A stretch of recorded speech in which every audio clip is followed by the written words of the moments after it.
அதிமுகவின் ஒரு மெகா கூட்டணி கனவு என்பது முதலில் இருந்தே அதிமுக, பாஜக மற்ற பெரிய கட்சிகள் வரும் அப்படின்னு ஒரு பொதுவான ஒரு பேச்சு இருந்தது.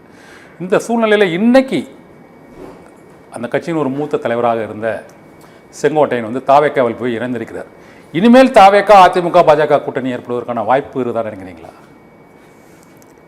இல்லை, செங்கோட்டையன் அவர்கள் தாவேக்காவில் இணைந்ததுக்கான அதிகாரப்பூர்வ அறிவிப்பது இது வரைக்கும் வரல. ஸோ அவரோட முடிவு என்னன்னு இது வரைக்கும் தெரியல. முதல்ல இது வந்து முதல் முறையாக நடக்கக்கூடிய சம்பவம் இல்லை. அஇஅதிமுக இதுக்கு முன்னாடி கூட தலைவர் என்று அறியப்பட்ட நிறைய பேர் கட்சி விட்டு போயிருக்காங்க. சரி, போனவங்களோட நிலைமை என்னாச்சுங்கிறது வரலாறு. அதனால ஒரு தனிநபர் இயக்கத்தை விட்டு செல்வதால் ஒரு இயக்கத்திற்கு பாதிப்பு என்பது கிடையாது. ஒரு கட்சிகள், இருபெரும் கட்சிகள் அமைக்கக்கூடிய கூட்டணிக்கும் கட்சியில் தனிநபர்கள் வெளியே போனார்கள் அதன் மூலமாக சலசலப்பு என்பதற்கெல்லாம் சம்பந்தம் இல்லை. சம்பந்தம் இல்லைன்னு நீங்கள் சொல்கிறீங்க. ஆனால் 2021 சட்டமன்ற தேர்தல் முடிவுகளை பார்க்கும் பொழுது அந்த டிடிவி தினகரன் அந்த அமமுக வந்து கிட்டத்தட்ட ஒரு 20 தொகுதிகளுக்கும் மேல் அது வந்து அதிமுக வெற்றிக்கான அந்த பாதிப்பை ஏற்படுத்தியதுங்கிறது ஒரு புள்ளி விவரங்கள் தெரிவிக்குது. தென் மாவட்டங்களையும் அது டெல்டா மாவட்டங்களையும் சிவகங்கை, மன்னார்குடி மற்றும் தென்காசி உள்ளிட்ட பல தொகுதிகளில் அந்த ஒரு 10,000 மூட்டை 20,000 மூட்டை அவர்கள் வாங்கியது ஒரு சேதாரத்தை ஏற்படுத்தி இருக்கிறது. இப்போ 2026 சட்டமன்ற தேர்தல் வரக்கூடிய நிலையில் இது போன்ற மூத்த தலைவர்கள் விலகுவதும் அதனால் ஏற்படக்கூடிய சிக்கல்களும் எதுவும் அது பெரிய அளவில் இல்லைன்னு நினைக்கிறீங்களா? இல்லை, இந்த ஊடகத்தில் உங்களுக்கு ஒரு விண்ணப்பமாக நான் கேட்டுக்கிறேன். ஒருவர் பெற்ற வாக்குகள் இன்னாருடைய வாக்குகள்ங்கிற முடிவு பார்த்து தெரிஞ்சுக்கக்கூடிய அனுபவத்தை யாரையும் ஷேர் பண்ணால் நல்லாயிருக்கும். அது எப்படி 2021 ஒருவர் பெற்ற வாக்குகள் அஇஅதிமுகவினுடைய வாக்குதான்ங்கிற முடிவரை நம்ம எப்படி எழுத முடியும்? யாரோட வாக்கு வேணாலும் எடுத்திருக்கலாம். அப்படி வாக்கக்கூடிய வாங்குவர் வந்து அதே தோல்வியில் 2021 அவர் என்ன தொகுதியிலே தோத்து போனார்ல. இல்லை, தோல்வி அதனாலதான் சொல்றேன், ஒரு தோல்வி வந்து இதுதான் காரணம், இதனுடைய வாக்கை மட்டுமே இவர் பிரித்தார் அப்படிங்கிறது யாருனாலையும் சொல்ல முடியாது. அப்படி ஒரு கூற்று வந்து இது வரைக்கும் கண்டுபிடிக்கவே முடியல உலகத்துல. கடவுளுக்கு மட்டும் தான் தெரியும், ஓட்டு போட்டவருக்கு தான் தெரியும், கடவுளுக்கு மட்டும் தான் அந்த விஷயம் தெரியும். சரி, ஏன்னா இதெல்லாம் வந்து ஒரு ஸ்பெகுலேஷன், ஒரு அதிமுகவை பலவீனப்படுத்தக்கூடிய ஸ்பெகுலேஷன்ஸ் இதெல்லாம். இப்போதைக்கு அதிமுக பலமா இருக்கு நினைக்கிறீங்களா? பலவீனம் இல்லை இப்போதைக்கு இல்லை, எப்போதைக்குமே அதிமுக மக்கள் மனதில் பலமாக தான் இருக்கு. என்னைக்குமே வந்து அதிமுக வந்து பலவீனப்பட்டதாக வரலாறு கிடையாது. அரசியல்ல தேர்தல் களத்தில் வெற்றி தோல்வி என்பது மாறி மாறி வரும். தோல்விகளை அதிமுக சந்தித்திருக்கிறது. ஆக மக்கள் நம்பிக்கையை இழந்திருக்கு, தொண்டர்கள் நம்பிக்கை இழந்திருக்கான்னா கிடையாது. ஆனால் தொடர்ந்து தலைவர்கள் விலகி கொண்டே வராங்களே. அது அன்வர் ராஜாவில் இருந்து பைத்திரேயன்ல இருந்து தொடர்ந்து இந்த ஒரு தேர்தல் நேரத்தில் பலர் விலகி வருவது அதற்கு அந்த பொதுவான நீங்கள் சொல்கிற அந்த பெரிய இழப்பு இல்லைன்னாலும் பொதுவான ஒரு பேசு பொருளாக இருப்பது கட்சி பலவீனமாக வருகிறது, முக்கிய தலைவர்கள் விலகுகிறார்கள் என்ற விமர்சனங்கள் தொடர்ந்து வைக்கப்பட்டு கொண்டே இருக்கிறத நீங்கள் எப்படி பார்க்குறீங்க? அது பேசப்படுகிறதா பேச வைக்கப்படுகிறதான்னு தான் பார்க்கணும். அஇஅதிமுகவை பொறுத்த வரைக்கும் என்ன சம்பவம் நடந்தாலும் அந்த சம்பவங்கள் எல்லா அரசியல் கட்சியிலையும் தான் நடக்குது. எல்லா அரசியல் கட்சியிலும், இந்தியா துணை கண்டம்ல உலகத்தில் இருக்கிற எல்லா அரசியல் கட்சியிலும் இந்த இருக்கதா செய்யுது. ஒருத்தர் இன்னொருத்தருக்கு சண்டை, இவரை பிடிக்கல அவரை பிடிக்கல, கட்சி விட்டு வெளியே போறேன், இந்த கட்சியில் எனக்கு இடம் இல்லை, இது அரசியல் இயல்பு, இது எல்லாத்தையும் நடக்கும். ஆனால் அஇஅதிமுக மட்டும் ஒரு மிகப்பெரிய பிம்பமாக பேச்சு பொருளை பேச வைக்கப்படுகிறது. அதுதான் வித்தியாசம், ஒண்ணுமே கிடையாது. நீங்க குறிப்பிட்டவர்கள் எல்லாருக்குமே வந்து அடையாளமும் ஒரு வாழ்வையும் தந்தது இந்த அனைத்து இந்திய அண்ணா திராவிட முன்னேற்ற கழகம். அஇஅதிமுக இரட்டை இலை, இதை கொள்கைகள், இதனுடைய பொதுச் செயலாளர் அவர்களை தவிர்த்து ஒரு பெரிய முகம் இந்த கட்சி கிடையாது. துவக்கி வைத்த எங்க பொன்மலச்செம்மல் அவர் தான் எங்க இயக்கத்தோட முகம். அதுக்கடுத்து அவர் வழி வந்த எங்க அம்மா, அவங்க தான் அவரோட முகம். இப்ப அடுத்து அந்த பொதுச் செயலாளர் பதவியில் கூட எடப்பாடியார் தான் எங்களுடைய முகம். இந்த முகமும் இந்த கொள்கையும் இந்த சின்னத்தையும் தவிர்த்து பெருசா வேற எதுவுமே கிடையாது. ஒரு தனிநபர் இவற்றை விட பெரியவர்கள் கிடையாது. இது எல்லாருக்கும் தெரியும். ஆனால் இது ஒரு பேச்சு பொருளாக பேச வைக்கப்படுகிறது. எதுனா ஒரு பிம்பத்தை கட்டமைக்கணும். அஇஅதிமுக ஜாதி கட்சியாக பிரிஞ்சுன்னு ஒரு பிம்பம் கட்டமைக்க முயற்சி நடந்தது, அதுல தோல்வி. அஇஅதிமுக அணிகளாக சிதைந்திருக்கிறதுன்னு ஒரு முயற்சி வந்தது, அதுல தோல்வி. இப்ப அடுத்து அதிமுகவில் தனக்கு இதுக்கு மேல் இடம் இல்லை, நம்ம எக்ஸ்போஸ் ஆயிட்டோம், அதாவது இயக்கத்திற்கு விரோதமாக நடந்தவர்கள் மாட்டினதுக்கு அப்புறம் அவர்கள் நடத்தும் நாடகம் தான் இதெல்லாம். இது கொஞ்சம் ஊதி பெருசா சினிமா மசாலா மாதிரி பேச்சு பொருளாக மாற்றப்படுகிறது, அவ்வளவுதான். மற்றபடி எந்த விதமான வாக்கு வங்கியில் பெரிய அளவில் இழப்பு இல்லைன்னு சொல்கிறீங்க. ஆனால் 2024 தேர்தலில் பல இடங்களில் கிட்டத்தட்ட சரியாக கூறவில்லை என்றால் பாரதிய ஜனதா கட்சி பல இடங்களில் 2ஆம் இடத்திற்கு போகக்கூடிய ஒரு சூழ்நிலை பல தொகுதிகளில் ஏற்படுவதற்கு முன்பு அப்படி ஏற்படலையே. அதனால் இந்த விமர்சனங்களையும் நீங்கள் எதிர்கொள்ள தானே செய்யணும் சார். இந்திய அரசியல் வரலாற்றிலே எந்த கட்சியிலும் இரட்டை தலைமைன்னு யாரும் பார்த்ததே இல்லையே சார். எந்த கட்சியாக வச்சு தமிழ்நாடு விடுங்க, இந்திய துணை கண்டத்தில் எந்த மாநிலத்திலாச்சும் ஏதாவது ஒரு கட்சியாச்சும் இரட்டை தலைமை அதிகாரம் சமீபமாக பிரித்து கொள்ளப்படுதுன்னு எங்கேயாச்சும் பார்த்துருக்கீங்களா? அதையும் பார்த்துட்டு வந்துட்டோம். அதனுடைய பலனை அனுபவித்தோம். அதனுடைய வரக்கூடிய தொடர் தோல்விகள், இரட்டை தலைமையினால் வரக்கூடிய தொடர் தோல்விகள், தொண்டர்கள் அதனால் தொண்டர்கள் மத்தியில் ஏற்பட்ட சோர்வு, ஒற்றை தலைமை தான் நமக்கு சரிபட்டு வரும் அப்படின்னு சொல்லி ஒரு சரிவடைந்த சரிவுக்கு பின் ஒரு மிகப்பெரிய ஆளுமை இழந்திருக்கோம். அதன் பின் நடந்த சஞ்சலப்புகள், எடுக்கக்கூடாத ஒரு முடிவான இரட்டை தலைமை, அந்த முடிவு எடுத்து அதனால் கிடைத்த பாதகங்கள், இது எல்லாத்தையும் சரி கட்டி நிற்கும் பொழுது 2019 நாடாளுமன்ற தேர்தலை ஒப்பிடும் பொழுது 2027 ஏறுமுகம் தான் இருந்திருக்கு. வாக்கு சதவீதத்தில் மக்களோட அங்கீகாரம் ஆரம்பிச்சிருக்கு. அது அப்படிதான் வரும். அரசியலோட நடைமுறை வாடிக்கைகளுக்கு இது இப்படிதான் வரும். உடனடியாக சரி செய்வதற்கு நாம் கடவுளும் இல்லை, நம்ம ஒரு மெஜிஷியனும் இல்லை. மக்கள் மன்றத்தில் இருக்கோம். நம்மளுடைய செயல்பாடுகளை மக்கள் பார்த்துட்டே இருக்காங்க. நம்மளுடைய செயல்பாடுகளுக்கு மக்கள் மதிப்பீடு கொடுத்துட்டே இருக்காங்க. அது மதிப்பீடு இப்போ ஒரு சில சமிகைகள் மூலமாக வெளிவரும். 2024 நாடாளுமன்ற தேர்தலில் 21.5 விழுக்காடு என்பது 18 பெற்றதை விட ஒரு 3% அதிகம் என்பொழுது மக்களுடைய ஒரு அங்கீகாரம், ஒற்றை தலைமைக்கு எடப்பாடியாருக்கு கிடைக்கக்கூடிய அங்கீகாரம். இதைத்தான் எடப்பாடியார் இயக்கத்தினுடைய நலன், இந்த இயக்கத்தை நம்பி இருக்கின்ற தொண்டர்களின் நலன், இதன் மூலமாக இந்த இயக்கத்தின் கொள்கையை மக்கள் நலன் அப்படிங்கிறத எடப்பாடியார் பார்த்து எடுத்துட்டு போய்கிட்டு இருக்கார்.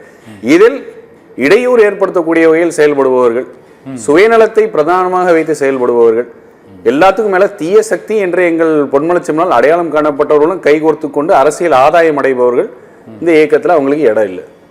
ஆனால் எடுக்கப்படக்கூடிய நடவடிக்கைகளுக்கு எப்படி வேணா பொது வழியில கருத்து மாற்றி எப்படி வேணாலும் பேசுவாங்க, பேச வைக்கப்படுகிறார்கள். அதனால இந்த இயக்கத்திற்கு பாதிப்பு அப்படிங்கிறது கிடையாது. ஆனால் தேர்தல் வெற்றிகள் என்பது ஒரு இயக்கத்தோட எதிர்காலத்தை நிர்ணயிப்பதில் ஒரு முக்கிய பங்கு வகிக்கிறது. இப்போது 2021, 24 2 தேர்தல்கள், இப்போ அடுத்த தேர்தல் 26. இந்த 2026 தேர்தலிலும் ஒரு கூட்டணியில் 2 கட்சிகள் தான் இருக்கின்றன. அதிமுகவும் பாஜகவும் இருக்கின்றன. தேமுதிக, பாட்டாளி மக்கள் கட்சி வரப்போவதாக அதற்கான பேச்சுவார்த்தைகள், முயற்சிகள் மேற்கொள்ளப்பட்டு வருகிறது. இருந்த போதிலும் அதிமுக கூட்டணியில் மற்ற கட்சிகள் இணைவதற்கு ஒரு நீண்ட இடைவெளி ஏற்பட்டிருக்கிறதுக்கு என்ன காரணம்னு நினைக்கிறீங்க? தேமுதிக, பாமக இதுவரை இணைவதற்கான எந்த விதமான ஒரு சமீட்சையும் அவர்கள் வெளிப்படையாக தெரிவிக்காததுக்கு என்ன காரணம்? சார், ஒரு மாணவன் பள்ளியில் போய் ஒரு வகுப்பில் சேர்ந்தான்னா ஒரு வருஷம் படித்ததுக்கு அப்புறம் தான் ஆனுவல் எக்ஸாம் வரும். இப்போ ஊடகத்தோட எதிர்பார்ப்பு, மற்றவங்களோட எதிர்பார்ப்பு என்ன, மாணவன் வகுப்பில் சேர்ந்தோடனே ஆனுவல் எக்ஸாம் எழுத சொல்கிற மாதிரி. இது தேர்தல் வரும் நேரத்தில் தான் சில சமிகைகள் வரும், அந்த நேரத்தில் தான் சிலது அமையப்பெறும். போன வருஷம் ஆரம்பத்தில் இந்த வருஷம் ஜனவரியிலேருந்து அடுத்த வருஷம் சட்டமன்ற தொகுதி கூட்டணி என்னாச்சு? திமுக வலுவான கூட்டணி, கொள்கை சார்ந்த கூட்டணி, இந்த கூட்டணியில் சலசலப்பு இல்லை, அதை எதிர்க்கக்கூடிய சக்தி அதிமுக. இந்த நரேட்டிவ் இது திட்டமிட்டு மக்கள் மனதில் விதைக்கப்படுகின்ற ஒரு நரேட்டிவ். திமுக பலம் வாய்ந்த கூட்டணி அல்ல, அந்த பிம்பம் உடஞ்சிருச்சுங்கிறதா உண்மை. 3 கட்சிக்கு அங்கே கட்சியோட அங்கீகாரம் போச்சு, அடையாளமும் போச்சு. திமுக இப்ப நம்பி இருக்கக்கூடிய ஒரே பிரதான கட்சி காங்கிரஸ், அதுக்கு அடுத்து விட்டா விசிகா. இப்ப அவங்களோட மக்கள் மன்றத்தில் அவங்களோட அடையாளமும் போச்சு. இப்போ விசிகாவினால் தனித்துவமாக போய் மக்கள் மன்றத்தில் போய் நின்று நாங்க மக்கள் மன்றத்தில் இருக்கோம், உங்களுக்கு நல்லது பண்றோம்னு சொல்ற இடத்துல விசிகா இல்லை. இப்போ மக்கள் நம்ப தயாராக இல்லை. மரியாதைக்குரிய திரும்ப அவர்கள் பல இடங்களில் போகும்போதே மக்களோட எதிர்ப்பு கேள்வியில பார்த்து உங்களுக்கு புரிஞ்சிருக்கும். ஒரு தனித்துவமாக அந்த கூட்டணி கட்சிகள் தங்களுடைய செயல்பாடுகளை செய்ய இயலவில்லைங்கிறது உண்மை. இப்போ ஒரு கொடியை நட முடியல, ஒரு போராட்டம் பண்ண முடியல மக்களுக்காக. இதுதான் நிலைமை. தங்களுடைய அடையாளத்தை இழந்துட்டாங்க. 3 கட்சிக்கு கட்சியோட அங்கீகாரமே போச்சு. பலவான கூட்டணிங்கிறது செதஞ்சாச்சு. இதை தவிர்த்து திமுக உள்கட்சி பிரச்சனை இப்ப பெருசா வந்துகிட்டு இருக்கு. செதஞ்சிட்டுன்னு சொல்றீங்க, ஆனா உடனே இருக்கிறாங்க. இப்ப அவங்களுக்குள்ள ஏதாவது கருத்து வேறுபாடோ அல்லது வேற நீங்க சொல்ற மாதிரி போராட்டங்கள் ஆளுங்கட்சிக்கு எதிராக ஒரு பெரிய அளவுல முன்னெடுக்கவில்லை என்ற விமர்சனம் ஏற்றுக்கொள்ளக்கூடியது. அதுல ஒன்றும் மாற்று கருத்து இல்லை. ஆனால் திமுக கூட்டணி அப்படியே தானே இருக்குது, அதே இருக்கிறாங்க. ஏதாவது பிளவு என்ன ஏற்பட்டிருக்கு? இந்த இயக்கத்தினுடைய சின்னம் இது, இந்த இயக்கத்தினோட கொள்கை, இந்த இயக்கத்தினோட அடையாளம். அந்த அடையாளத்தையும் ஒரு 3 கட்சி தொலைஞ்சதுக்கு அப்புறம் நாங்க இணக்கமா இருந்தா என்ன, இல்லாட்டி என்ன? இது என்ன லாஜிக்கு? என்ன சொல்றோம்? இப்ப நீங்க ஒரு கேள்வி வச்சீங்க, அஇஅதிமுகவிற்கு இன்ன பிற கட்சிகள் சேரலன்னு தானே கேக்குறீங்க. ஏன் இன்ன பிற தனி நபர்கள் சேரன்னு கேட்டீங்களா? நீங்க கேட்கும்போது இன்னொரு கட்சின்னு தானே கேக்குறீங்க, இன்னொரு இயக்கம் தானே கேக்குறீங்க. அந்த இயக்கத்திற்கு சின்னத்திற்கும் ஒரு மதிப்பு இருக்குல்ல. அது வாக்கு சதவிகிதம் அடுத்தது 0.3, 0.2, 0.5, 0.7 சிறுதுளி பெருவெள்ளம்ங்கிற மாதிரி அது வேற. நான் ஃபர்ஸ்ட் எதிர்பார்ப்பதுன்னா சின்னத்தை தானே எதிர்பார்க்கிறோம். இந்த சின்னமுடைய இந்த கட்சின்னு தானே பேசுறோம். அந்த சின்னமே காலியாகி போச்சு 3 கட்சிக்கு. அப்புறம் எப்படி அது ஒரு பெரிய பலம் வாய்ந்த கூட்டணியா இருக்க முடியும்? எல்லாத்துக்கும் மேல திமுகவில் இருக்கக்கூடிய இப்ப உள்கட்சி குழப்பங்கள், பிரச்சனைகள் அப்படிங்கறது நம்ம எந்த பொது வழியில பேசுறோம்? திமுக பல்வேறு மாநகராட்சிகள், நகராட்சிகள்ல அந்த மேயர் பதவிகள் இழப்பது, அவர்கள் மீதான குற்றச்சாட்டுகள், திரும்ப புதிய மேயர்களை தேர்ந்தெடுப்பது, நகராட்சி தலைவர்கள் பேச்சு, அது வந்து அந்தந்த உள்கட்சி பிரச்சனை பேசதான் தேரும், இல்லைன்னு சொல்லலை. அது இதே இரட்டை தலைமையில் இருக்கும்போது கூட ஒரு நகராட்சியிலேயோ ஒரு மாநகராட்சியிலேயோ அதிமுக இந்த மாதிரி ஒரு பிரச்சனை வந்ததே கிடையாது. இருக்கிற எல்லா கவுன்சிலும் சேர்ந்து நம்பிக்கையில்லா தீர்மானத்தை கொண்டு வர, அது கொண்டு வர, இது கொண்டு வரேன்னு சொல்லி இந்த மாதிரி உள்கட்சி குழப்பம், உச்சக்கட்ட உள்கட்சி குழப்பமும் நடந்ததே கிடையாது. 2 அறியப்பட்ட மிக பெரும் தலைவர்கள் திருச்சியில் அவங்க தொண்டர்கள் சண்டை போட்டு மண்டை உடைஞ்ச வரலாறுலாம் அதிமுக ஆட்சி காலத்தில் கிடையாது. இப்போ நடக்குது. கண் முன்னே உள்கட்சி குழப்பங்களும் விவகாரங்களும் பூதாகாரமாக வெடிக்கிறது. ஆனால் ஊடகத்தை தன்னுடைய கட்டுப்பாட்டில் வைத்திருப்பதால், குறிப்பாக சமூக வலைதளத்தை தங்களுடைய கட்டுப்பாட்டில் வைத்திருப்பதால் இது ஒரு பேச்சு பொருளாக மாற விடாம பார்த்துக்கிறாங்க. ஆனா அஇஅதிமுக தும்முனா ஒரு பேச்சு, இருமுனா ஒரு பேச்சு, யாரும் மூச்சு விட்டா ஒரு பேச்சு, மூச்சு நிறுத்தினா ஒரு பேச்சு. இதுதான் நடக்குது 9 வருட காலமாக. தினம்தோறும் அனைத்து இந்திய அண்ணா திராவிட முன்னேற்ற கழகம், அனைத்து இந்திய அண்ணா திராவிட, ஆனா எடப்பாடி இது வரைக்கும் ஒரு 700 அறிக்கை கொடுத்தாரு. அந்த அறிக்கையின் பெயர் இது வரைக்கும் எதுவுமே மக்கள் மன்றத்தில் சென்றடைவதில்லை அப்படிங்கிறத உண்மை. இந்த டிஎம்கே சிஸ்டம் இல்ல, எல்லா ஊடகங்களும் எதிர்கட்சி தலைவர் அறிக்கையை போடாமையா தான் இருக்கிறாங்க. போடுறாரு சார். ஆனா எதிர்கட்சி தலைவரா ஸ்டாலின் அறிக்கையை கொடுக்கலனால கூட ஊடகத்தில் நிறைய விவாதங்கள் வந்து, அவர் நிறைய போராட்டங்கள் இதெல்லாம் முன்னெடுத்து நடத்த போராட்டங்கள். நான் சொல்றேன் திமுக எதிர்கட்சியா இருக்கும்போது போராட்டங்கள் இருந்தாங்க, அதுவும் ஊடகங்கள்ல போச்சு, இதுவும் ஊடகங்கள்ல வெளிவர. நம்மளும் அதே, நீங்களும் இது ஊடகத்துல இருக்கீங்க, நம்மளுக்கு அந்த கம்பேரிசன் எப்படின்னு தெரியும். ஒரு தனியார் வெட்டின போர்வெல் குழியில போய் விழுந்த பேரனுக்கு 3 நாள் லைவ் போட்டிருக்கோம். நம்ம நெல்லையில கல்குவாரிக்கு ஈடுபாட்டில் சிக்கி 8 நாளுக்கு உயிருக்கு போறவனை பத்தி நம்ம ஒரு நாள் கூட இங்க போடல நியூஸ். இங்க ஒரு பெண் வந்து தன்னுடைய மானபங்கப்படுத்தப்படும் பொழுது, காவலர்னாலேயே மானபங்கப்படுத்தும் போது விவாதமா வருதா, எவ்வளவு தீவிரமாக அது வருது அப்படிங்கிறத நாமளும் பாக்குறோம். இன்னைக்கு கூட விழுப்புரத்துல ஒரு விதவை பெண்ணை 6 மாசமாக பிளாக்மெயில் செய்து சீரழித்த ஒரு திமுக நிர்வாகி மேல எஃப்ஐஆர் தரக்கின்னு அரெஸ்ட் பண்ணல. விவாதிக்கிறோமா இல்லையாங்கிறது மக்களும் பார்த்துட்டு தான் இருக்கிறாங்க. எல்லாத்துக்கு மேல விவசாயி கண்ணீர் விட்டு நிக்கிறாங்க. நெல் கொள்முதல் பண்ண முடியல, விளைந்த நெல்களை தண்ணீர் அப்படின்னு நாம பாக்குறோம். பார்க்காம இல்ல, ஒப்பீட்டின் அளவில் நான் சொல்வது, ஒப்பீட்டின் அளவில் திமுக எதிர்கட்சியாக இருக்கும் பொழுது ஊடகத்தை கையாண்ட விதமும், அதே திமுக ஆளுங்கட்சியா இருக்கும்போது அதே ஊடகத்திற்கு அவர்கள் கொடுக்கும் சுதந்திரமும் என்னங்கிறது நாமளும் பார்க்காம இல்லை. ஊடகத்திலிருந்து குரல் வராம இல்லை. ஊடகத்தை வந்து சுதந்திரமா செயல்பட விடல, குரல் வழி நெடுக்கப்படுகிறதுன்னு வந்து உள்ளேருந்து வந்து குழப்பங்கள் வராம இல்லை. இப்போ ஒரு சமீபத்தில் கூட ஒரு ஊடகவியாளர், யூடியூபர் கூட ஒரு பிரச்சனை வந்துச்சு. என்னன்னு உங்களுக்கே தெரியும், சென்னை பிரஸ் கிளப்ல நடக்காமலாம் இல்லைன்னா இதெல்லாம் பேச்சு பொருளாக மாறிக்கிறதா, மக்கள் நலன் சார்ந்த பேச்சு பொருளாக விவாதத்துக்கு வருகிறதான்னு கேட்டால் இல்லை. அதிமுகவில் நடக்கக்கூடிய விஷயங்களை பூதாகரமாக பேசக்கூடிய வேலை தான் நடக்குது. இல்லை, அதிமுகவிலிருந்து பூதாகரமாக பேசக்கூடியது. ஏனென்றால் அவர்கள் இந்த பிரச்சனைகள் தொடர்பாக அந்த கட்சியிலிருந்து வெளியேறி பலர் அந்த பிரச்சனைகளை எழுப்புவதால் அது தொடர்பாக பேசப்படுகிறது. அந்த பலர் தினகரனோ, ஓ பன்னீர்செல்வமோ, அல்லது செங்கோட்டையனோ, அன்வர் ராஜாவோ, மைத்ரேயனோ, மனோஜ் பாண்டியனோ, ஒவ்வொருத்தரும் வரும்போது அது பேசப்படுகிறது. இது கட்சிக்குள் நடக்குது, பொது வெளியில் நடக்கக்கூடிய நிகழ்வுகள். அது அதற்குரிய முக்கியத்துவம் கொடுக்கப்பட்டு வருகிறது. அதில் வந்து பெரிய பாரபட்சமாக பார்த்து தான் பண்ணுறாங்க.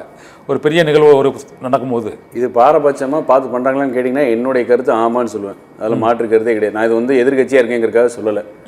என்ன பாரபட்சம்? இதே நீங்கள் இப்போ கேட்கலாம், தொடர்ச்சியாக அஇஅதிமுகவில் தனக்கு இடம் இல்லை என்று நம்புவர்கள் எல்லாம் திமுகவில் வந்து பதவிகள் பெறுவது, திமுகவிற்காக உழைத்த தொண்டர்களை மனம் வருத செய்யாதான்னு ஒரு விவாதம் நடத்தி பாருங்களேன். இப்போ பார்க்கலாம், உங்களால் நடத்த முடியுதான்னு பாருங்க.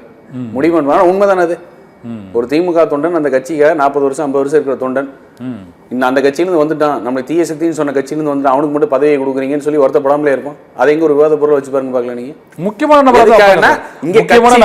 நடவடிக்கைகள் அதுக்காக வெளியேறப்பட்டவர்கள் இல்ல, முக்கியமான ஒரு தலைவரா இருந்தால் அல்லது ஒரு பொறுப்புல இருக்கிற தலைவரா இருந்தா எல்லா அளவீடு அளவுகோலும் இதுதான் சார்.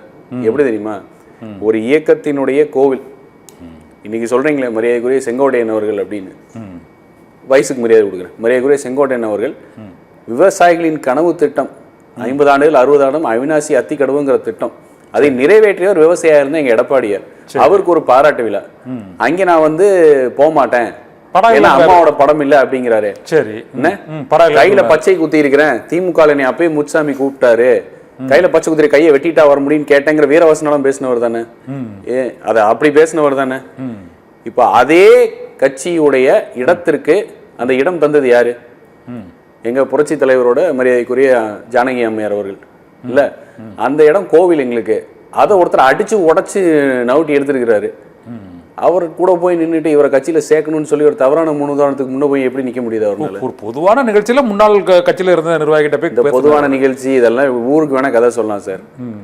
என்ன இந்த நேரத்திற்கு பொதுச் செயலாளர் வருகிறார் போகிறார், இந்த இடத்துல மாலை போட போறான்னு அந்த ஷெட்யூல் ஊருக்கே தெரிஞ்சுது. மரியாதைக்குரிய முதல்வர் அந்த நேரத்துக்கு வராரு அப்படின்னு.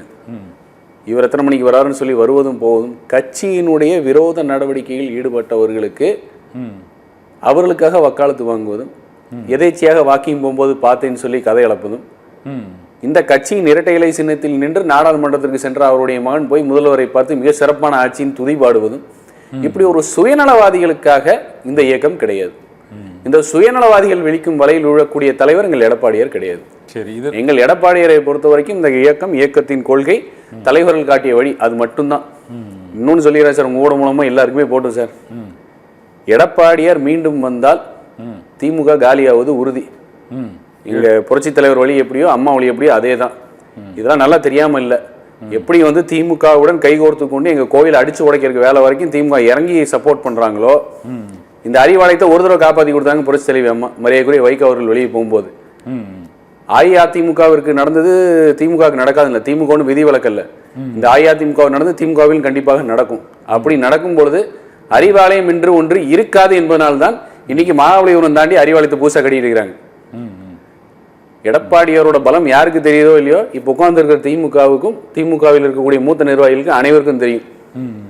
அதனாலதான் நீங்க அவசர அவசரமா மகாபலிபுரம் தாண்டி அறிவாலயம் 2வது நம்பர் 2 கட்டப்பட்டு கொண்டிருக்கிறது. அதனால எடப்பாடியாரை பொதுவெளியில் யார் எப்படி எடை போடுறாங்களோ இல்லையோ திமுகவிற்கு தெரியும் எதற்காக கொள்கை பிடிப்புடன் இருக்கிறார், எதற்கும் சமரசம் செய்யாமல் எதற்கு இருக்கிறார்னு ஒரே ஒரு காரணம் தான். இயக்கத்தின் தலைவர்கள் காட்டிய வழியில் இந்த இயக்கத்தை கட்டி காப்பாற்ற வேண்டும், கொள்கை வழியில் நடக்க வேண்டும். தொண்டர்கள், இந்த இயக்கத்தை நம்பி இருக்கக்கூடிய தொண்டர்கள், தங்கள் வாழ்க்கையை அர்ப்பணித்த தொண்டர்கள் நலம் பெற வேண்டும். இதன் மூலம் மக்கள் நலம், இது மட்டும்தான் அவர் கையில் இருக்கு. இதுதான் நடக்கும். ஓகே, நீங்கள் கூறியது போயே அதை எடப்பாடி பழனிசாமியோட பலத்தை பற்றி சொன்னீங்க. இவர்கள் இதற்கு முன்பு அதிமுகவை பொறுத்தவரை அது எஸ்டி சோமசுந்தரம் காலத்திலிருந்து காளிமுத்து, ஆரம் வீரப்பன் உள்ளிட்ட பல்வேறு முக்கியமான தலைவர்களும் வந்து அதிமுகவை விட்டு விலகிய பிறகு மறைந்த முதலமைச்சர்கள் எம்ஜிஆராலும் ஜெயலலிதாவாலும் அவர்கள் மீண்டும் கட்சியில் இணைக்கப்பட்டார்கள். அது நெடுஞ்செழியன் காலத்திலிருந்து அதற்கு பிறகு ஆரம் வீரப்பன், ஸ்ரீ சோமசுந்தரம் மற்றும் அதற்கு பிறகு பல்வேறு தலைவர்களும் பல்வேறு விமர்சனங்களை முன்வைத்தார்கள், போராட்டங்கள் நடத்தினார்கள். அதன் பின்னர்கள் அவர்கள் இணைத்து விட்டார்கள். இப்போது விலகிச் சென்றவர்கள் தாங்கள் நிபந்தனையின்றி சேர்கிறோம் என்றே கூறுகிறார்கள். கூறியும் அவர்களை சேர்க்காமலேயே விலக்கி வைப்பது அது சரியான அணுகுமுறையா? முந்தைய தலைவர்கள் பின்பற்றிய அந்த அணுகுமுறையை இபிஎஸ் அதை பின்பற்றுகிறாரா? அதற்கு என்ன தயக்கம்? எனக்கு குறிப்பிட்டு ஒன்று பேசல சார். ஒரு நிறுவனம் இருக்குது சார், அந்த நிறுவனத்தில் மூத்த அதிகாரி ஒருத்தர் இருக்கார். அவர் வேலையை விட்டு போகிற நேரத்தில் நிறுவனத்தை அடித்து உடைச்சிட்டார்.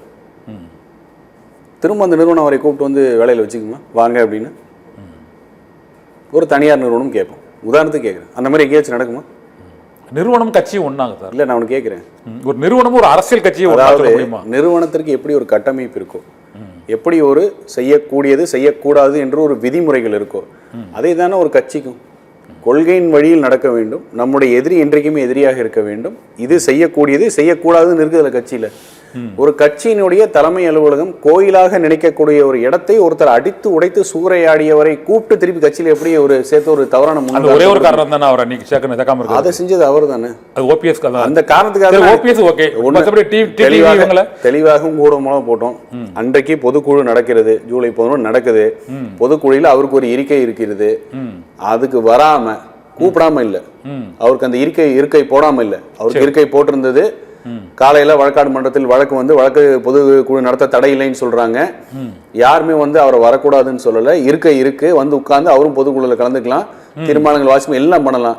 ஆனா எனக்கு பொதுக்குழு வருவது முக்கியம் இல்ல, நான் இங்க வந்து எனக்கு கொடுத்த ரோல்ல நான் உட்கார மாட்டேன், கட்சியோட கோயில தான் அடிச்சு உடைப்பேன் அப்படின்னு சொல்லி அந்த தகவல் கிடைக்கப்பெற்ற பிறகுதான் ஒரு மனதாக பொதுக்குழுவில் தீர்மானம் வாசிக்கப்படுகிறது. கட்சியோட விரோத நடவடிக்கையில் ஈடுபட்டு அவர் நீக்கப்படுகிறார் அப்படின்னு.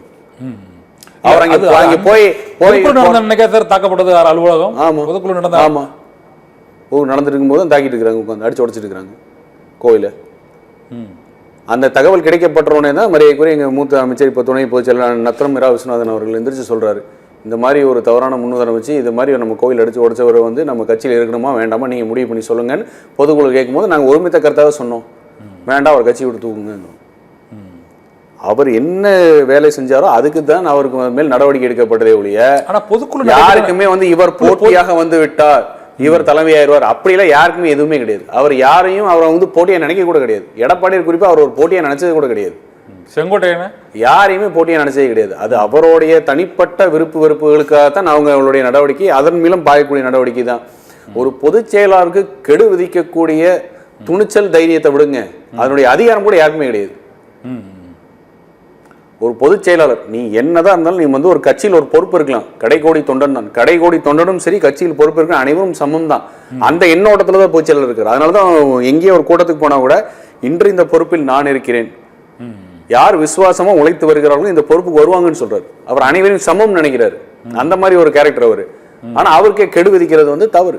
இந்த மாதிரி தவறான செயலில் ஈடுபட்டவர்களை மீண்டும் தவறான முன்னுதாரணத்துக்கு பொதுச் செயலாளரை வற்புறுத்துவதும், தவறான வழியில் உந்துதல் பண்ணுவது, இதெல்லாம் வந்து திட்டமிட்ட வேலை. பின்னாடி இருந்து இயக்குபவர்களுக்காக ஆதாயத்துக்காக பண்ணக்கூடிய விஷயங்களுக்கு ஊருக்கு நீ எத்தனை சோதனைகள் தாண்டி சார் எடப்பாடி அவரை நிரூபிக்கணும்? இன்னும் எவ்வளவு சோதனைகள் தாண்டி அவர் நிரூபிக்கணும்? இல்ல ஒரு மூன்றாவது முறையாக தேர்தல் களம் கண்டு முதலமைச்சரான ஒரே ஒருவர் எங்க பொன்மலச்செம்மல் மட்டும்தான். 77 இருந்து 87 3 முறை. அதுக்கப்புறம் மூன்றாவது முறையாக இல்லை, இரண்டாவது முறையாக ஆட்சி அமைத்த வரலாறு புரட்சி தலைவி அம்மா 32 ஆண்டுகள். மூன்றாவது முறையாக ஆட்சி அமைத்த வரலாறு கிடையாது. அதுல கூட 45 தொகுதிகளில் வெறும் 2,16,000 வாக்குல தான் நாங்க தோத்தோம். ஆனா அந்த தேர்தல் 2021 தேர்தலில் அத்தனை தொகுதிகளுக்கும் தனி நபராய் சுற்றுப்பயணம் செய்தவர் எங்க எடப்பாடியார். நீங்க குறிப்பிடக்கூடிய யாருமே அவங்க தொகுதியை விட்டே வெளியே வரல. சரி, நான் கேட்ட கேள்வி சொல்லலையே நீங்க. பெரிய முன்னாள் தலைவர்கள் எல்லாமே மீண்டும் இணைக்கப்பட்டார். எம்ஜிஆர் மறைந்த முதலமைச்சர்கள், எம்ஜிஆர் ஜெயலலிதா காலத்தில். இவர் மீண்டும் இணைப்பதற்கு ஒரு காரணம் கூறுகிறீர்கள், அந்த அதிமுக அலுவலகத்தை இவர்கள் உடைத்தது என்ற ஒரு காரணத்தை மட்டும் கூறுகிறீர்கள். மற்ற தலைவர்கள் நிறைய பேர் இருக்கிறாங்களே. இப்போ அன்வர் ராஜா போவதற்கு என்ன காரணம், ஒரு செங்கோட்டையன் போவதற்கு, டிடிவி போவதற்கெல்லாம் வந்து பெரிய காரணம் ஒன்றும் பெரிய சொல்றாங்க. இல்ல, ரெண்டு அடிப்படை விஷயம். அன்னைக்கு இருக்க கால சூழலில் 2 பிரதான திராவிட கட்சிகள் மட்டும்தான். இதை தாண்டி வந்து வேற யாரையுமே ஒரு வாய்ப்பா வந்து பார்க்கவே இல்லை. ஆனா இன்னைக்கு நிறைய கட்சிகள் வந்துகிட்டு இருக்கு. இந்த இயக்கத்துல இனிமே நமக்கு வந்து வாய்ப்பு கிடையாது, என்னால உழைப்பை போட்டு முன்னேற முடியாதுன்னு நினைக்கிறவங்க தான் முதல்ல அடுத்த வாய்ப்பை வந்து வெளியில தேடி போறாங்க. இதுதான் அடிப்படை பிரதானமான காரணம். இதுதான் அடுத்தவனுக்கு நான் வழிவிடக்கூடாது, இளைஞர்கள் யாருக்கும் வழிவிடக்கூடாது, என்னை தாண்டி யாரும் வந்துடக்கூடாது அப்படின்னு இந்த இயக்கத்தில் தன்னுடைய உழைப்பினால் இனிமேல் பலன் இல்லை நினைப்பவர்கள், ஆல்ரெடி பலன் அடைஞ்சாச்சு போதும் அப்படிங்கிற அந்த கேட்டகரியில் இருக்கிறவங்க தான் நீங்க சொன்ன அந்த அன்வர் ராஜா, அந்த மாதிரி கேட்டகரிலாம், மைத்ரேயன் அன்வராஜா அவர்களாம். அவர் உழைப்பின் மூலம் இனி மேல வரணும் அப்படிங்கிறத விட அவர்களுக்கு கொடுத்த அடையாளம் அங்கீகாரமும் வந்து இந்த இயக்கத்தின் மூலமா தான். ஆனா அதை தாண்டி யாரும் வந்துடக்கூடாதுன்னு சொல்லி இளைஞர்களுக்கு வழி விடாம கட்சிக்கு விரோதமான வேலையை செஞ்சுட்டே போயிட்டு இருக்கிறதுனாலதான் சரி இனிமே நம்மளுக்கு வாய்ப்பு இல்லை, அதனால அடுத்த வாய்ப்பு போகலாம் அப்படின்னு. நீங்க குறிப்பிட்ட காலகட்டத்தில் அவர்கள் போர்க்கொடி தூக்குனாங்க. இயக்கத்தினுடைய சில செயல்பாடுகள் முரண் காரணமாக போர்க்கொடி தூக்குனாங்க. யாருமே இயக்கத்தின் மீது அவதூறு பரப்பியது கிடையாது. எஸ்டி சோமசுந்தரம் ஆளுநர் அமலைக்கு பேரணியாவே போனார். யாரும் இயக்கத்தின் மீது அவதூறோ, இயக்கத்தின் கொள்கைகள் கோட்பாடுகள் மீது மிகப்பெரிய வன்மத்தை வைத்தோ எதிரோட சேர்ந்தோலாம் பண்ணல. தன்னுடைய இருப்பை காட்டிக் கொள்வதற்காகவோ தன்னுடைய நடவடிக்கைகள் சரி என்று காமிப்பதற்கான அவன் நடவடிக்கை இருந்தது. எஸ்டிஎஸோட நடவடிக்கைகள் அப்படிதான் போச்சு. வரலாறு அப்படிதான் சொல்லுவோம். யாருமே உடனே திமுக போய் கருணாநிதியை பார்த்து நீங்க என்ன வேணா உத்தரவு கொடுங்க நான் செய்யறேன் அப்படிலாம் செஞ்ச ஆட்கள்லாம் கிடையாது. சொல்லக்கூடிய மரியாதைக்குரிய பன்ருட்டியார் அவர் கூட 2014 ஆலந்தூர் தொகுதியில அம்மா கொடுத்தாங்க. ஆனா இன்னைக்கு கட்சியில ஒரு பிரச்சனை, அதே பன்ருட்டியார் வெளியில போய் தான் நிக்கிறாரு, கட்சிக்கு விரோதமா தான் போய் நிக்கிறாரு. இந்த மாதிரி பாம்பு கூட பால் ஊத்திருக்கோம் நாங்க இந்த கட்சியில, அதெல்லாம் மாற்றுக்கிறதே கிடையாது.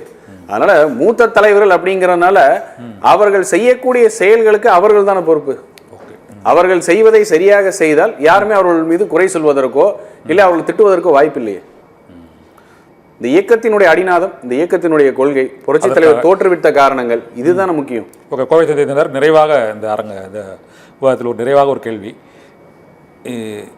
நீங்கள் அந்த வாக்கு வங்கிகள் இந்த பாதிப்பும் ஏற்படவில்லை, இவர்கள் தனிப்பட்ட நபர்கள் தான் கட்சியை விட்டு போயிருக்கிறார்கள், சுயநலத்துக்காக தான் என்று கூறுகிறீர்கள். ஆனால் அது தேர்தல் முடிவுகள், அந்த பெற்ற வாக்குகள், அதற்கும் நீங்கள் ஒரு பதில் வந்து அவர் தனிப்பட்ட அவர்களுடைய வாக்குகள் அல்ல என்று கூறியிருக்கிறீர்கள். இருந்தாலும் ஏற்கனவே டெல்டா மண்டலம், தென் மாவட்டங்களில் ஒரு குறிப்பிட்ட வாக்குகள் சேதாரம் ஆகி இருந்த நிலையில் 2021 தேர்தல், 2024 நாடாளுமன்ற தேர்தல் வச்சு சொல்கிறேன், அந்த வாக்குகள் இப்போது கொங்கு மண்டலத்தின் முகமாக ஒரு அரை நூற்றாண்டு காலமாக அறியப்பட்ட செங்கோட்டையரும் அங்கு விலகி மற்றொரு கட்சியில், தமிழக வெற்றி கழகம் போன்ற ஒரு கட்சியில் அவர் வந்து இணைந்திருக்கிறார். இதனால் அந்த வாக்கு வங்கியில் பாதிப்பே ஏற்படாத, அதிமுக வாக்கு வங்கியில் எந்த விதமான பாதிப்பும் ஏற்படாது. இன்னொன்று, தாவேகா அதிமுக பாஜகவில் இணைவதற்கான வாய்ப்புகளும் இனிமேல் இருப்பதா நினைக்கிறீங்களா? சார் ஒரு சின்ன திருத்தம், கொங்கு மண்டலம் நீங்க குறிப்பிடுவது வந்து மொத்தம் 54 தொகுதி. சரி. நீங்க குறிப்பிடக்கூடிய நம்பர் ஒரே ஒரு தொகுதியோட முகமா தான் இருந்திருக்காரு இது வரைக்கும். கோபிச்செட்டிப்பாளையம் மட்டும்தான் அவருடைய முகம். கோபிச்செட்டிப்பாளையம் பார்டர் தானே அவரோட முகம் கிடையாது. தயவுசெய்து நல்ல வித்தியாசத்தை புரிஞ்சுங்க. சரி. என்ன அதனால கொங்கு மண்டலம் என்றாலே எடப்பாடியார், எங்க அண்ணன் எஸ்பி வேலுமணி.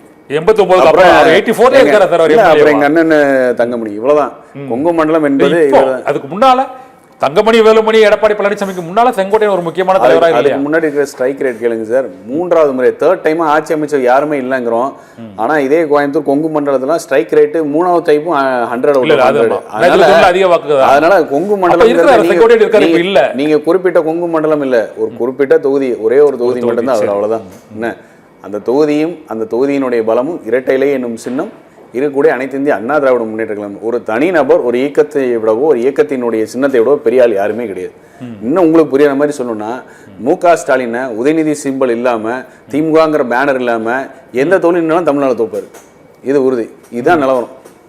மு.க. ஸ்டாலினுக்கே பலம் வந்து உதயசூரியன்கிற சின்னமும் திமுகங்கிற கட்சியும் தான். அதே மாதிரி இபிஎஸ்க்கு அதுக்காக தான் மேடையில தெளிவா சொல்றாரு, இங்கே நான் பொதுச் செயலாளர் இன்னைக்கு நான் இருக்கேன், நாளைக்கு யார் வேணாலும் இந்த பதவிக்கு வரலான்னு. பதவி நிரந்தரம் இல்லை. இந்த இயக்கத்தினுடைய கொள்கையில், இந்த இயக்கத்தின் சின்னத்தால் தான் நாங்கிறது புரிஞ்சவர் தான் எங்க எடப்பாடியார். அதுதான் வித்தியாசம். கோபிச்செட்டிப்பாளையத்துல செல்வாக்கு இருக்கு அப்படிங்கிறனால அந்த செல்வாக்கு கிடைக்கப்பட்டதுக்கான காரணம் இந்த இரட்டையில். இப்ப அவர் எடுக்கக்கூடிய முடிவுன்னு மக்கள் பார்ப்பாங்கல்ல. கட்சி அவர் செங்கோட்டையனும் தாவேக்காவும் இணைந்து நிற்கும் பொழுது ஃபர்ஸ்ட் அறிவிப்பு வரட்டும். அறிவிப்பு இல்லாம நான் ஊடகத்தில் வந்து ஸ்பெகுலேஷன்ல பேச விரும்பல. அறிவிப்பு போட்டோம் சார், போட்டோம், அதெல்லாம் ஒன்றும் பிரச்சனை இல்லை. அப்படி பார்த்தா அமித்ஷா பாட்டு வந்து அதுக்கான பிஜேபியில செஞ்சாரு, போட்டோ அதெல்லாம் முடியும். இன்னொன்னு சொல்லிடுறேன் சார், நீங்க சொல்றீங்களா தென் மண்டலங்கள் அப்படிங்கிறதுலாம், 175 டெல்டா 175 தொகுதியை முடிச்சாருங்க எடப்பாடியார். அது தென் மண்டலமும் அடங்கும். என்ன தேனி வரைக்கும் போயிட்டு வந்தாச்சு, தென் மண்டலமும் அடங்கும், டெல்டாவும் அடங்கும். எங்கேயுமே எடப்பாடியாருக்கு எதிர்ப்புங்கிற ஒரு குரல் வரல. தேனி திருநெல்வேலியில கொஞ்சம் 10 பேர் வந்து கஷ்டப்பட்டு காசு கொடுத்து கொடியை பிடிச்சி நிக்க வச்சா அப்படிதான் பெரிய நாளைக்கு சொல்லுங்க, குளத்தூர்ல கூட 10 பேர் நிக்க வைக்கலாம் ஸ்டாலினுக்கு எதிர்ப்புன்னு. அது உண்மை நிலவரம் என்னன்னு ஆராய்ச்சி பார்த்துக்கு. 175 தொகுதியிலும் வெயில் அடிச்சாலும் சரி, மழை அடிச்சாலும் சரி, மக்கள் குழந்தைகளுடன் வந்து ஆதரவு தெரிவித்து களம் மாறி இருக்கு. 2026 அனைத்து இந்திய அண்ணா திராவிட முன்னேற்ற கழகம் எடப்பாடியார்னு மக்கள் கொடுக்குற நம்பிக்கை, மக்கள் கொடுத்த நம்பிக்கையின் அடிப்படையில் தான் போய்கிட்டு இருக்கே ஒழிய நீங்க சொல்ற மாதிரி எந்த இடத்துலயுமே வந்து எதிர்ப்பு எடப்பாடியார் இது தவறு அப்படி எங்கேயுமே கூட்டணி சொல்லலையே. மெகா கூட்டணி அமைவதற்கு வாய்ப்பு இருக்குது அதிமுக பாஜக தவிர. இப்போ பாஜக கூட்டணிக்கு வந்ததுக்கே மரியாதைக்குரிய முதல்வர் ஸ்டாலின் அவர்களுக்கு தூக்கம் போச்சு. அடுத்தது வரக்கூடிய கட்சிகளுடைய வேற எந்த கட்சி வரப்போகுது சொல்லுங்க. எடப்பாடியார் அறிவிப்பார். உரிய நேரத்தில் உரிய காலத்தில் எடப்பாடியார் அறிவிப்பார். அந்த கால சூழல் வரும்போது கண்டிப்பாக மக்கள் உங்க ஊடகத்துக்கு தான் முதல்ல தெரியும், உங்க மூலமா மக்களுக்கு தெரியும். Okay sir. அதிமுகவில் மெகா கூட்டணி மற்றும் செங்கோட்டையன் கட்சியில் தாவேகாவில் இணைந்தது உள்ளிட்ட பல்வேறு அம்சங்கள் தொடர்பாகவும் அதிமுக பாஜக கூட்டணி மெகா கூட்டணியாக விரிவடையுமா என்பது குறித்தும் கோவை சத்தியன் அவர்கள் பல்வேறு கருத்துக்களை நம்மோடு தெரிவித்திருக்கிறார். நன்றி. நன்றி. அரசியல் சதுரகம் நிகழ்ச்சியில் மற்றொரு ஆளுமையோடு சந்திக்கலாம். நன்றி.